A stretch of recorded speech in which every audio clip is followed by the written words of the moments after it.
La balance commerciale de l'Algérie a enregistré un déficit de plus de 9 milliards de dollars durant les 5 premiers mois de 2016, contre un déficit d'un peu plus de 7 milliards de dollars au cours de la même période en 2015. Ce déficit s'explique essentiellement par une chute de 37% des recettes provenant des exportations des hydrocarbures dans un contexte de forte baisse des prix du pétrole sur le marché mondial. Les exportations constituées d'hydrocarbures à hauteur de 92% ont atteint 9,82 milliards de dollars entre le 1er janvier et le 31 mai 2016, contre 15,39 milliards durant la même période de l'année écoulée.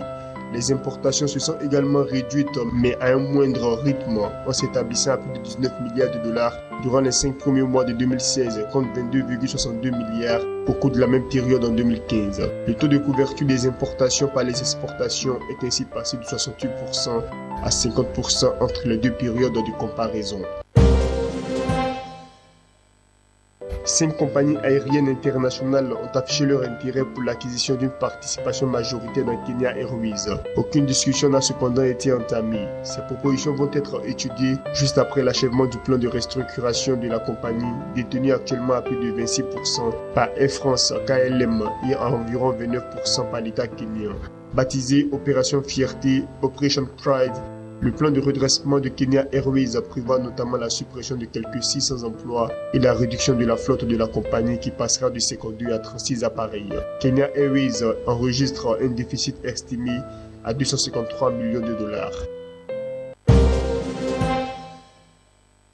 Le conseil d'administration de la Banque ouest-africaine de développement BOAD s'est réuni pour sa 101e session ordinaire au siège de l'institution à Lomé au Togo et il a approuvé 11 propositions de prêts à moyen et long terme pour un montant total de 59 milliards de francs CFA, une proposition de prise de participation pour un montant de 793 millions de francs CFA et une proposition à court terme de 4 milliards de francs CFA. Ces nouvelles interventions portent à 3 862 milliards de francs CFA le montant global des financements à moyen et long terme de la BOAD, correspondant à 783 opérations.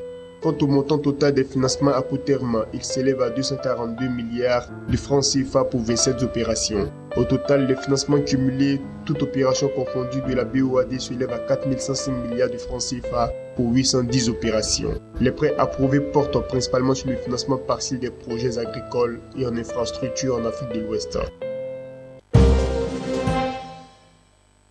L'assureur allemand Allianz a annoncé avoir acheté la filiale marocaine de Zurich Insurance pour 244 millions d'euros. Sous réserve de l'obtention des autorisations réglementaires nécessaires, la transaction devrait être finalisée avant la fin de l'année en cours. Zurich Assurance Maroc est classée à la 7e position sur le marché de l'assurance dommages et accidents dans le royaume chérifien et dispose de 600 000 clients. En 2015, elle a encaissé des primes brutes à hauteur de 114 millions d'euros. La compagnie dispose également d'une licence lui permettant de commercialiser des assurances vie et maladie.